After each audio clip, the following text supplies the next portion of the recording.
All right, everybody, welcome back for New Shepard's 14th mission to space. You see the gantry retracting there. We are getting ready for a launch, Patrick. This is when it gets really exciting. All right, we have thrown the show over to the rocket. She is in autonomous mode right now. We're waiting to see the final hydraulic system checks and engine gimbal check.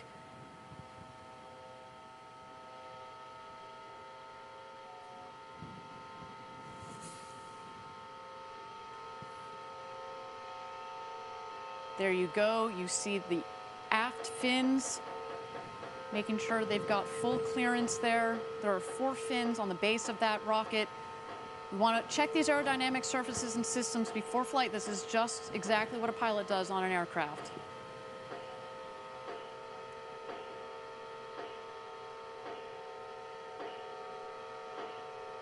Waiting here for the engine gimbal check. You see the nozzle there peeking out. There it goes. The engine is also obviously to propel the rocket, but is critical in guiding the rocket on its ascent, but as well as on its descent as it comes into land on the northern landing pad just 2 miles north of where the rocket is taken off from.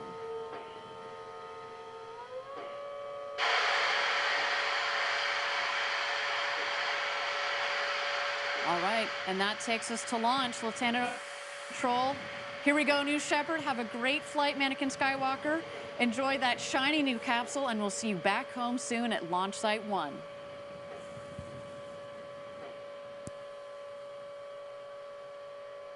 T-minus 16, guidance internal. T-minus 10, 9, 8, 7, 6, 5, 4. Command engine start. 2, 1. Ignition.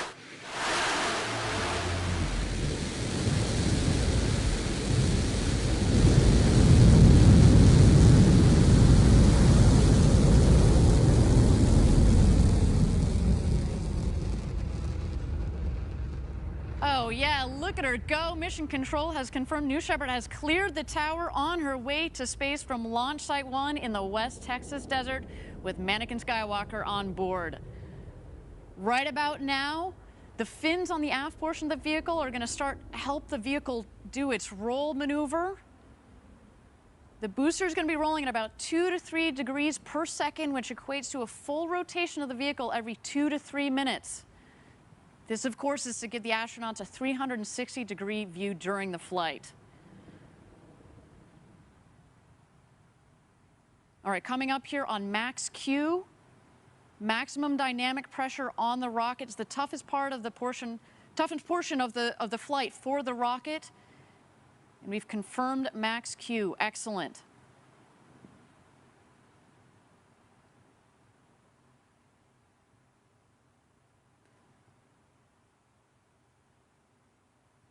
All right, you can see on the top right side of your screen, that's where you can follow along as we're gaining speed as she climbs up towards space. In the bottom left corner is the altimeter, noted in feet above ground level, although you may have noticed at liftoff we were sitting at 3,700 feet above mean sea level. That's the altitude of our West Texas launch site.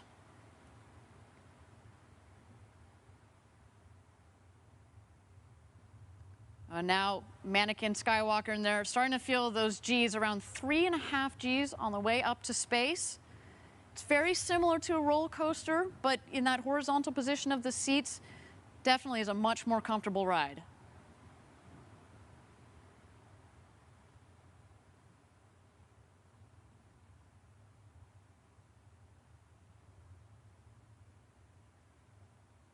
All right, now approaching main engine cutoff, or MECO. So we're going to shut off the BE-3 engine. MECO is confirmed.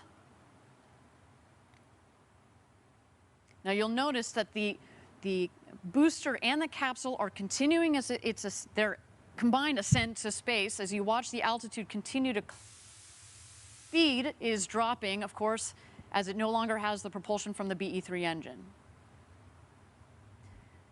Separation of the two craft is confirmed. You can start to see the two craft in the screen.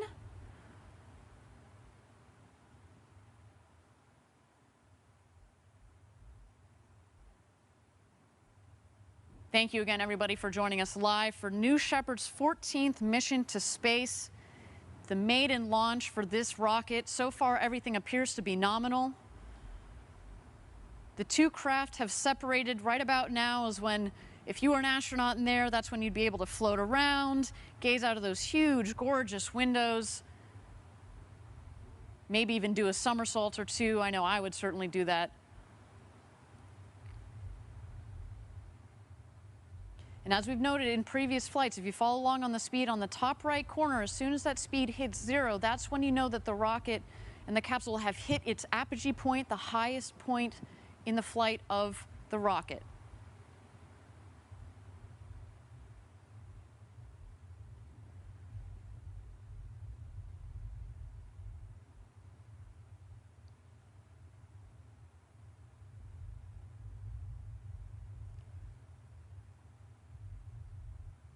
There you go, it's hit 0, and now they are heading back home.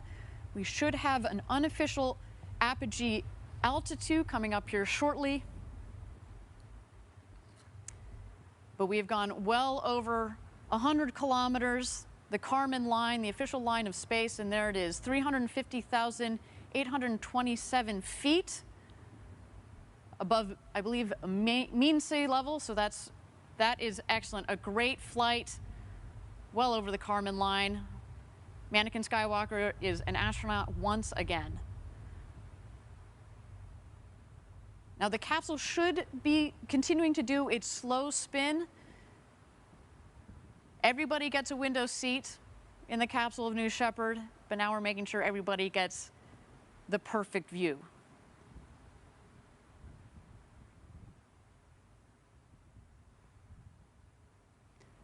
All right, the two craft are heading back home now. The booster is going to beat the capsule back home. Obviously, it's more aerodynamically shaped, and so it's going to come down first. Right about now, in the next 10 to 15 seconds or so, this is when we expect the rocket to hit atmospheric pierce point.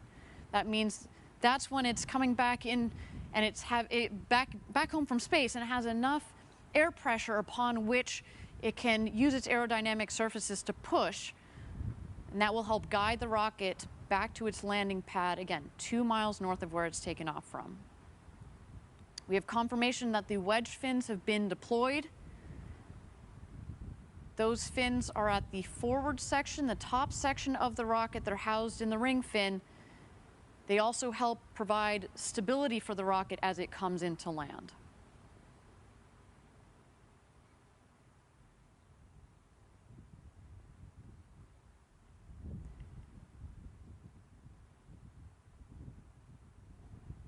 And this booster is screaming home right about now. Its maximum return velocity is just under Mach 4.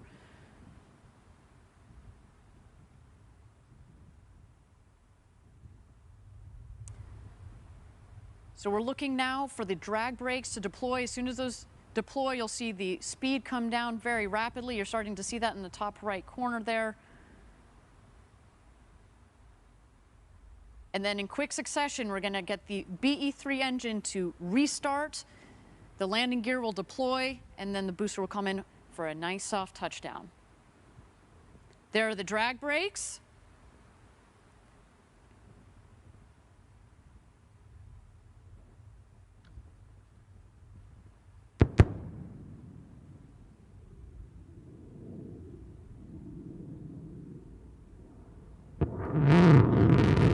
Engine restart.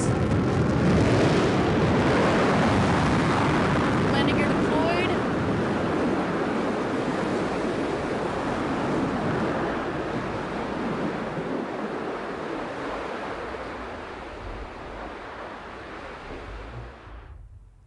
And touchdown. Welcome back, New Shepard.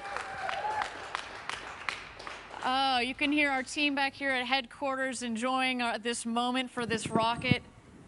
What a day.